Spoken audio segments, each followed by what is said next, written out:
যারা মাছ খেতে এভাবে ভালোবাসে না সবজি দিয়ে, তারা যদি এই রান্নাটি একবার খেয়ে দেখে তাহলে কিন্তু আপনার কাছে অনুরোধ করবে আবারও রান্না করে খাওয়ানোর জন্য। নমস্কার, আমি অর্পিতা। আজ আবারও চলে এসেছি সবজি দিয়ে এরকমভাবে মাছের ঝোল। আমি যেভাবে করছি ঠিক সেভাবেই করবেন, দারুণ খেতে হয়। চলুন শুরু করে নেওয়া যাক কীভাবে করছি আমি রান্নাটি। তার জন্যই প্রথমে চাই আমার মূলো আর বেগুন। আজ কিন্তু আমি শুধু মূলো আর বেগুন দিয়ে মাছটা রান্না করছি।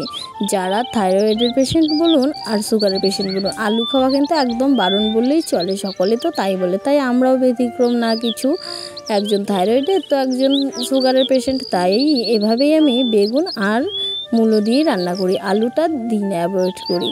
তো এভাবে দেখুন মূলোটা আমি কীভাবে কেটে নিচ্ছি, মুখটাও দেখো আমি কীভাবে কেটেছি।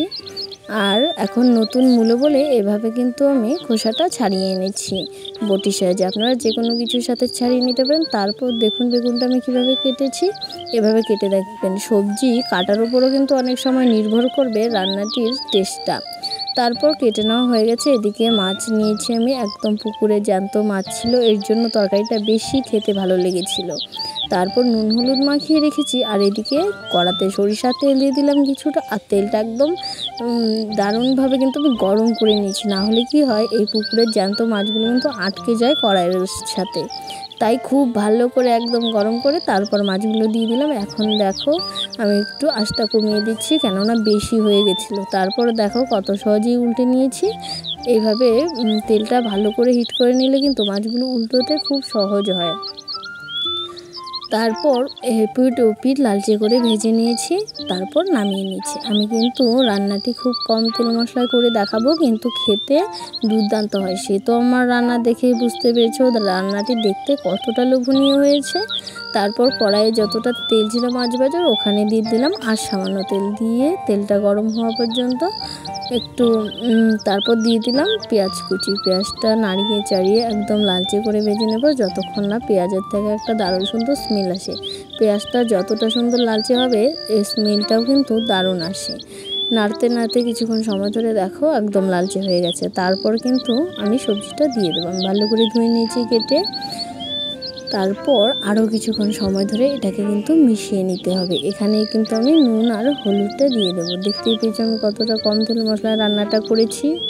দুটোকে ভালো করে মিশিয়ে নেব নুন হলুদকে। তারপর কিছুক্ষণ সময় ধরে ঢাকনা দিয়ে দেব। আর হ্যাঁ, যারা এখনও আমার চ্যানেলটি সাবস্ক্রাইব করোনি তাদের অবশ্যই অনুরোধ করব অবশ্যই চ্যানেলটি সাবস্ক্রাইব করে বেল নোটিফিকেশনটা অল করে রাখতে। আমি কিন্তু গ্রামাঞ্চলের ভীষণ পুরনো রান্না খুব সহজভাবে তোমাদের সামনে তুলে ধরার চেষ্টা করি। হেলদি অ্যান্ড টেস্টি দুটোই বলতে পারো। তো দেরি না করে চ্যানেলটা সাবস্ক্রাইব করে পাশে থাকবে। তারপর দেখো ঢাকনা খুলে দেখেছি যে সবজিটা অনেকটাই প্রায় নরম হয়ে এসছে। তারপর আর কিছুক্ষণ এইভাবেই ভেজে নেব। তারপর ভাজা হয়ে গেলে খুব বেশি ভাজার দরকার নেই, হালকা একটা ভাজা ভাজা চলে আসে ব্যাপার। তারপর দিয়ে দেবো মশলা। মশলাতে শুধুমাত্র কিন্তু আমি ধনে আর কাঁচা লঙ্কা দিয়েছি। এরকম বেগুন মূলো তরকারিতে লাল লঙ্কার থেকে বেশি কিন্তু কাঁচা লঙ্কাটা খেতেও ভালো লাগে, দেখতেও ভালো লাগে। কিছুক্ষণ কষিয়ে নিয়ে তারপর ঝোল দিয়ে দিলাম। ঝোলটা একটু মাখো মাখোই হবে, এত লম্বা ঝোল দেবো না, একটু গা মাখাই থাকবে। তারপর মাছগুলো সাথে সাথে দিয়ে দিলাম। যারা আমার নিয়মিত ভিডিও দেখো তারা অবশ্যই জেনে থাকবে আমি কিন্তু মাছগুলো একটু আগের থেকে দিই, এতে তরকারির স্বাদটাও দারুণ আসে, মাছগুলো খেতেও বেশ ভালো লাগে, নরম হয় একটু। তারপর আর কিছুক্ষণ সময় ধরে ফুটিয়ে নেওয়ার পর তেলটা সাইডে হালকা হালকা সরে আসবে। খুব তেল দিইনি দেখে তো খুব বেশি তেল সাইডে যাবে না, হালকা হালকা বোঝা যাবে যে রান্নাটি আমাদের হয়ে এসছে। তারপর আর কি, গরম গরম নামিয়ে নিন আর দুপুরে গরম ভাতের সাথে পরিবেশন করুন। অসাধারণ খেতে হয় কিন্তু।